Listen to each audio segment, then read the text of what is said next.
Spot ലൈവിലേക്ക് വീണ്ടും spot ലൈവിന് പോകുന്നത് ഇടുക്കി വണ്ടിപ്പെരിയാറിലേക്കാണ്. വണ്ടിപ്പെരിയാർ പോക്സോ കേസ് വിധിയിൽ പ്രതിഷേധവുമായി നാട്ടുകാരും ബന്ധുക്കളും രംഗത്തെത്തിയിരിക്കുകയാണ്. തൊഴിലാളികളുടെ നേതൃത്വത്തിൽ വായ് മൂടിക്കെട്ടി വണ്ടിപ്പെരിയാർ പോലീസ് സ്റ്റേഷന് മുന്നിൽ പ്രതിഷേധിച്ചു. വിധി റദ്ദാക്കണമെന്നും കുറ്റക്കാർക്ക് ശിക്ഷ നൽകണമെന്നുമായിരുന്നു പ്രതിഷേധക്കാരുടെ ആവശ്യം. കേരളം ആകെ മുഴുവൻ ജനങ്ങളും ഇതിൻ്റെ അകത്ത് ഇങ്ങനെയാണ് കാണുന്നത്. അവരുടെ എല്ലാ വീടുകളിലും അവരുടെ മനസ്സിൻ്റെ അകത്തുണ്ട്. കാരണം ഇന്നലെ അവൻ്റെ വാർത്തയ്ക്കകത്ത് തന്നെ നമുക്ക് മനസ്സിലാക്കാൻ കഴിയും 100% ഇവൻ തന്നെയാണ് കുറ്റക്കാരൻ എന്നുള്ള കാര്യം.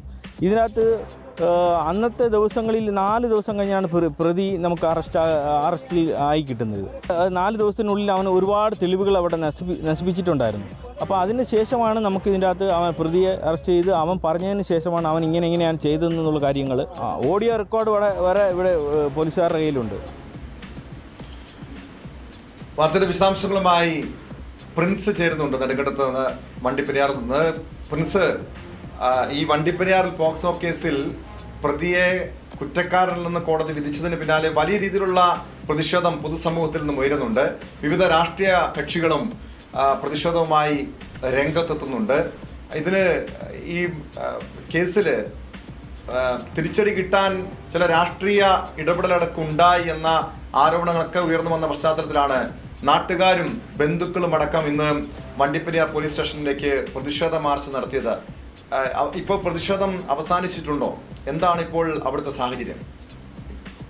തീർച്ചയായും നിലവിൽ പ്രതിഷേധം അവസാനിച്ചിരിക്കുന്നു. എന്നാൽ അതിന് ശാസ്ത്രമായ അവസാനിക്കലല്ല. വരും ദിവസങ്ങളിലൊക്കെ തന്നെ പ്രതിഷേധം തുടരും എന്നുള്ള രീതിയിലുള്ളതാണ് തോട്ടം തൊഴിലാളികളടക്കം പറയുന്നത്. വിവിധ രാഷ്ട്രീയ കക്ഷികളുടെ നേതൃത്വത്തിലൊക്കെ വരും ദിവസങ്ങളിലും പ്രതിഷേധം നടക്കും. നാളെ BJP പ്രവർത്തകരുടെ നേതൃത്വത്തിൽ പ്രതിഷേധം ആലോചിക്കുന്നുണ്ട്. കഴിഞ്ഞ ദിവസങ്ങളിലൊക്കെ കോൺഗ്രസിന്റെയും BJP പ്രവർത്തകരുടെയും ഒക്കെ നേതൃത്വത്തിൽ പ്രതിഷേധം നടന്നിരുന്നു.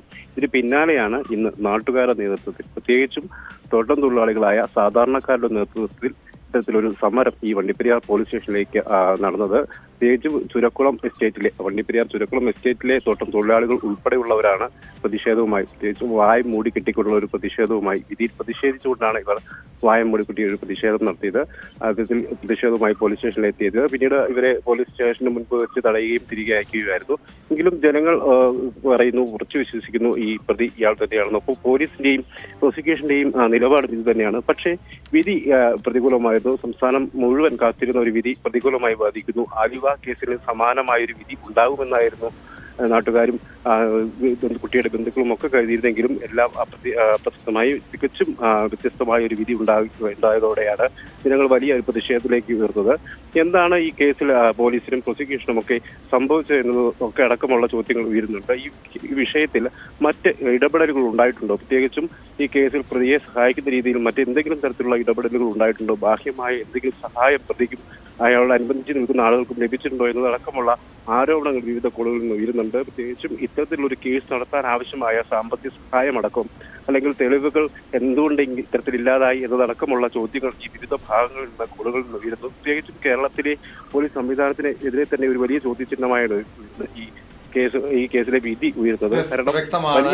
പ്രിൻസ് ജെയിംസ് ആണ് വണ്ടിപ്പെരിയാറിൽ നിന്നും വിവരങ്ങൾ നൽകിയത്. എന്തായാലും ഈ വണ്ടിപ്പെരിയാർ പോക്സോ കേസില് പ്രതി കുറ്റക്കാരനല്ലെന്ന് കോടതി വിധിച്ചിട്ടുണ്ട്. പക്ഷേ ആരാണ് കുറ്റക്കാരൻ, ആരാണ് ആ കൊലയാളി എന്ന് കണ്ടെത്തേണ്ടതും നമ്മുടെ നിയമ സംവിധാനത്തിൻ്റെ ഒരു ഉത്തരവാദിത്വം തന്നെയാണ്, ബാധ്യത തന്നെയാണ്. കാരണം ഇന്നും മകളെ നഷ്ടപ്പെട്ടതിൻ്റെ വേദനയിൽ കഴിയുകയാണ് ആ മാതാപിതാക്കൾ. അവർക്ക് നീതി ഉറപ്പാക്കണം. Spot live